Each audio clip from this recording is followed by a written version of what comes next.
Welcome to Take Out Kings Edition 2, just about to go down. I want to do a quick round of intros so we kind of get to know who our kings and queens are. I'll start on the far end. Mr. Gift Mora.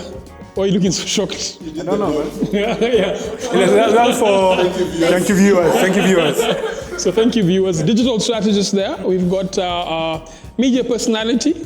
Thank you viewers. Linda Nyangweso. Thank you very much. We've got Mr. Mook.com. Put your glass down. Put your glass down. Thimba. And of course, I need to leave that Zimbabwe thing out. Mr. TC. Youth. What do I call you? Youth what? Just youth work. Because it's not youth person. You've passed that for sure. You're a couple of... Yeah, so... But anyway, so TC is our resident foodie. Tell us what Mutua, the delivery guy, brought us today. Oh, man. First of all, shout out to Mutua. Thank you, man. Doing a great job. I think today is actually Permeso. You need to know who Mutua is. So Mutua is the mailman.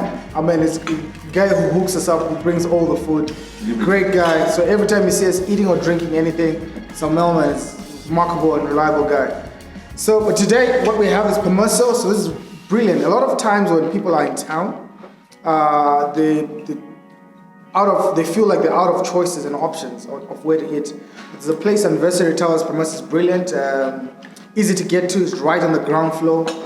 Fantastic ambience and great food. So if you're ever in town, you need to check it out. Wide range in terms of what's on the menu. It's really, really broad. So you might want to check it out. Permeso right by Anniversary Towers. If you ever end up in town, make sure you pass through the place. Really good food. So big up to Permeso. They reached out to us and said they'd like us to sample their dishes. So if you've got a restaurant out there, you want us to sample some of your dishes on Take Out Kings, please. We're good at sampling. We're really good at sampling. Let's get into it. We left waiting on Kanye to release his record. His record came out when? On Saturday, on Sunday? Well, it was supposed to be Saturday night, midnight. Yeah. I heard it on Sunday. Yeah, it came out Sunday. So came out Sunday. listening to Kanye and taking notes. Sunday service. So let's come out. Reactions. What do you guys think? What are you hearing? What are you feeling? What's... I think it's exactly what I thought it would be. Okay. He's still working through his Christianity and what it means to him. So some of the lyrics were like, you're comparing God to like a chicken restaurant, like Chick-fil-A. Yeah, Chick-fil-A. Sundays, right? Yeah, closed on Sundays. You're my Chick-fil-A. It's like Yeah. But isn't that pop music? That's pop music. So I wasn't mad at it. You're like my Chick-fil-A close or no, whatever. You know what I'm trying to say. It was good. I think it was a good first like gospel album. I think that it was old Kanye, and I'm an old Kanye fan, so I'm happy with that. That's graduation, college dropout. Yeah. That's what I was waiting for, so I'm happy with it. It's interesting. So old Kanye is making a debut in... Yeah, it was gospel. Yeah, I know, by the way. But only old Kanye can be in gospel, by the way. Let's be honest. Even God wants old Kanye back. That was bad. I like that. I like that. That was not good. That's not... No, But were you guys surprised at how Jesus that record was? But how? I think with the title, It was so Jesus. Yeah, it was very Jesus. But okay, I think what annoyed me about it is what was happening outside of the album itself. All of a sudden, he's now this gospel musician telling his wife what she can wear. Yeah, I saw that. Deciding like his kids can't do this anymore. I was just like, bro, like everyone is on their own personal journey, and I would hate to think that like the day my husband gets like super Jesus saved is like the day all of a sudden he's like, this lipstick needs to go, this needs to go. His wife is literally... Speaking of that lipstick. Exactly. His wife is literally the person who created like the thought life on Instagram. And then all of a sudden he had... What I found even more interesting is he told his production crew nobody can have sex while they're doing the record. No premarital sex while they're doing the record. And they would fast every week as they did the record. So how will you monitor the whole thing? Everyone promise. That's amazing. He has a spirit now. He can sense. But I saw him doing a promo on Jimmy Kimmel.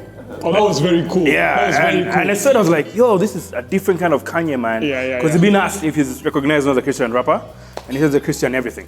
And that thing really just made me perceive him in a different way. So by the time I was listening to the album, I had it today morning. I knew it was going to be something different. I was pleasantly surprised to see Ty Dolla $ign on it. I know. Clips is on it. He's done a song with Lecrae, hasn't he? Yeah, he did. But look, He had Fred Hammond on Because that. it's Uncle Fred. Was Bro, on the record. Uncle Fred being on that thing for me was just like. I have a very unfair question. And I have to put it out there, it's very unfair. Do you think he'll last as a gospel musician? Yes. For sure. I think the problem is he will push it a little farther than people are comfortable with, as Kanye does. And he's already started talking about how he's planning to run for president. He's still gonna back Trump. Did he say that? Yes, he is. So it's gonna become very, very like evangelist, like Bible throwing more than Bible thumping. I'll tell you why I'm asking, because I find this conversation about Kanye very interesting because it's not just about Kanye. I think this conversation is about every mainstream secular artist in any part of the world who goes gospel. And about the scrutiny, about the stuff that goes on around them. If you think about Kenya, we've got a ton of guys like that. From your size 8s to your bamboos to... Who's our Kanye? Maybe Bamboo. But I find that, we've had guys who've lasted. So you've got your size 8s, who else? Your Lady B, your Kolo. But then you've got your, Bamboos, DNGs. I think DNA would be my Kenyan Kanye then. Because I think he still flows. He's not compromising on the fact that he is a rapper. But you can tell the message is different. So he might do he might spit like rhymes that aren't necessarily like quoting scripture, but you can tell they're very less immoral than before. Less violent than before. What do you think, even in our local context, how come some guys last and some guys don't? How come some guys who cross over from mainstream and secular into gospel kind of survive and go through the long haul and some guys don't? What do you think is the thing that's different, either that we do as a community or they do, or what do you think? Man, I just think that a lot of people underestimate just how much of a battle it is to follow Jesus, man. Like, you get on the journey and you have all the energy and the excitement around it, and then but you don't realize that like this thing is a stripping down. It's a letting go. It's a hard work. It's not this kind of walk in the park. It's the narrow road. It's a thorny path that has many obstacles, and I think quite honestly that it's not just the musicians. I think it's a lot of people who just when you get into it and you realize the cost that it takes, and the cost is your whole life. So do you think you're saying guys haven't counted the cost? Oh yeah, absolutely. I think there's a lot of people who, especially with musicians, who basically what happens is that they immediately convert, get into the whole like telling everybody, and it's a real conversion. The honeymoon phase. Yeah. But then the thing is that you realize that like, man, this thing is legit. This is a real journey.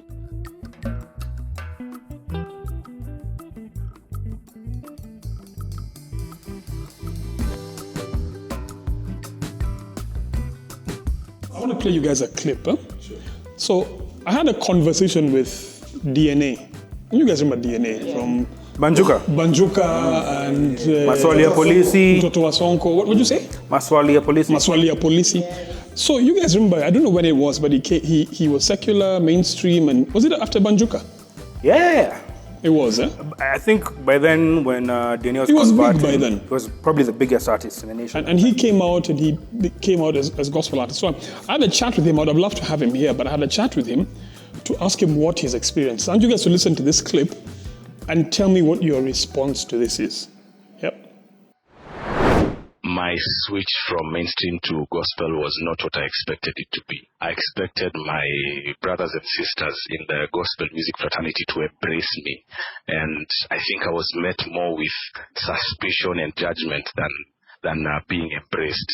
Because what I picked up, I may be wrong, but I doubt if I was wrong. What I picked up was, is he for real? Is this guy really saved, or is this a business move, or is this a fame move? And yeah. with all honesty, that's what I found, and it was messed up. And I'll say it did not go smooth. And I understand why a lot of people go back to what is familiar, because you expect to be welcomed, but you find a hostile environment. Also, in my case, a lot of people saw me as a competitor because they know that I'm a bad musician. So a lot of guys are like, sasa nakuja huku kutuchafulia. So yeah, it was messy. What do you think the gospel community would have done differently? I think you should let somebody grow into Christianity, let them make their mistakes, don't highlight their mistakes so much, gently nudge them, gently correct them, and pull them with love, not with a rule book, not with a set of rules. Is there anything you would have done differently? Yes, I would have lowered my expectations. If I could do it again, I would say, you know what, Christians are human beings too. Stop expecting perfection. For me, it's good to hear from his point of view. Because a lot of us grew up as Christians and you don't come from a point of fame, coming from secular to gospel and everything. I'd understand where he's coming from, because you're going to a new environment. You'd expect people to be a bit more hospitable towards you, a bit more welcoming. And like I said, he was at the top of his game when he was transitioning from secular to gospel. So to understand the competition that comes in place. Because I think in the Kenyan industry from around maybe 2008 there, the gospel has been popping. In terms of gigs and everything, in terms of booking, yeah? He dropped a hot song called Mtoto wa Sonko, which I'd expected to actually get gigs and that sort of things. So to understand the apprehension guys have towards him, that sort of things, I don't think it was the right move in terms of bringing him into the community.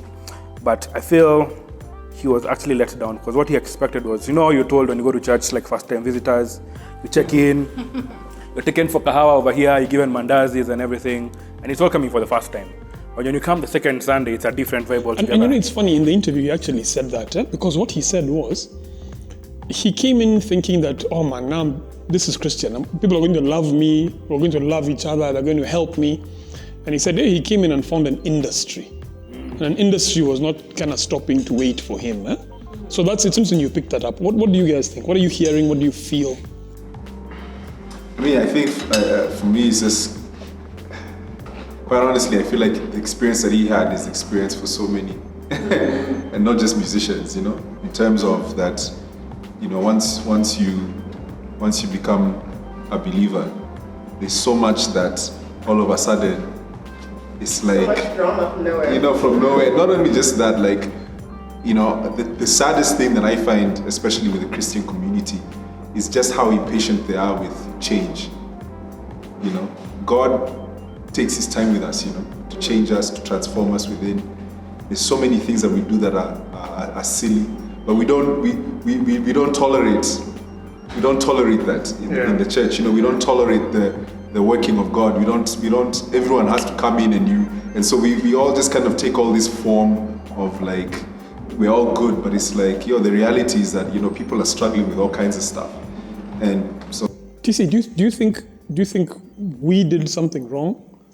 Do you think he did something wrong? Do you think it's a combination of? I definitely would want to hear more from him but from what he has said in the clip, which is not probably everything there is to the story, but from what he has said, I'll have more questions on, did he change to Christianity or to the gospel industry? Like, what really transpired? Was this a lifestyle, a change of heart into Christian, or to the, because those are two separate things that usually happen, where I just want to change my genre, I want to sing something more positive and building up. That's a different story, because then he made reference to him being a bad donkey musician. Bleep. Yeah. I get it. Yeah, so... It's taking a while to go around the room. Oh, wow. It hasn't gone down that way We're yet. about to give you the crown. Now We need to give him the pawn. Give me that. taking like 5 working days. bad donkey. Hey, if you don't get it on Take Out Kings, this belongs to you. You're the pawn. There you go. Oh, you got it. It came a bit late. It came quite late. Somebody because also what happens, was he always on as DNA? Because he's a human being. I think he's got an actual name that's on his national ID. Is that the person who got converted, or is the stage name DNA that actually changed? The brand that went through that, but not him as a human being. So that's what I would love to hear more from him. I think it's unfortunate that you'll find, and like he was saying, I think it's all Christianity. Once you proclaim that you're a Christian, no matter what walk you are, like for him, he's a musician, so it's more. And a celebrity. Yeah, and a celebrity, so it's more public. But I think it's an unfair place that we hold somebody who's converted. We expect that once you announce it, you've polished up your Christianity, you're ready to go, and you're not supposed to make any mistakes. And I think it's hard for anybody. For instance, I think that if one day I switched to a Christian radio station, everybody would be a little bit more critical of who I am as a person. Well, now that's probably true, by the way. That's probably true. Everyone approves it, and it's like Linda's just living her best life, posting swimsuit pictures, body positivity. But if I was on Hope, everyone would be like, "Oh no, you sasa," the whole thing. So I think it's an unfair standard that as Christians we put on each other and we impose on each other, not realizing that we are all just human. And even God expects us to fall short of His glory. But as human beings, we're constantly waiting for somebody to be a demigod for us. Don't forget that there's also celebrity Christianity, right? There's a brand of but that's your judgment. That's not my judgment. As a Christian, that this is fake Christianity. You're no, that's and he hasn't even said fake. Huh? I haven't said fake. I just say, I would say fake actually. Yeah. But that's not what I'm saying right now. But fake is there. I'm just saying, which is a challenge with this generation, the ability to separate what you do and who you are. It's just important. This is really nothing to do with was it true Christianity or not. I'm just the ability to say, you see radio and stuff like that. That's what you do, but that's actually not who you are. You know what I mean? And that could stop. There's a hotter presenter. I can get an office job one day and move on with my life. You always can. So we cannot consume a person based on just what they do alone. That's unfair on him. I think the guy I'd actually like you to talk to would be Mr. Cooks. Mr. Cooks was by far one of the top artists in the country. At the time. He did Gidura and everything. Yeah. Transitioning into gospel. And it's been over 10 years, he's squirmed into that space. He's a preacher now and everything. He's not as popular as he was then, because he was higher ranked on Kenyan Nameless and everything, but he's stuck to the gospel. So the thing would be, how has this guy maintained, and how has he managed to separate his personal life from his celebrity status? I think at the heart of that conversation, even for Kanye, is, and you bring up an interesting point is it the musician or the person?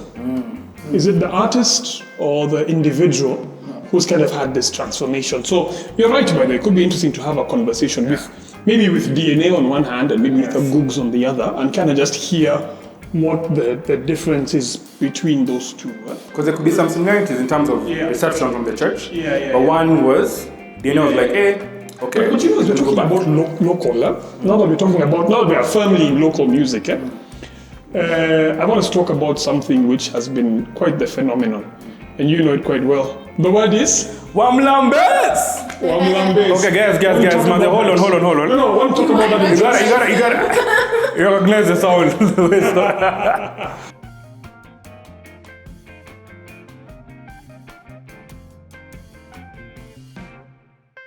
Yo, what's up, people? My name is Eric Thimba. Take Out Kings. Go check it out on Instagram, Facebook, Twitter, and be sure to subscribe right down here.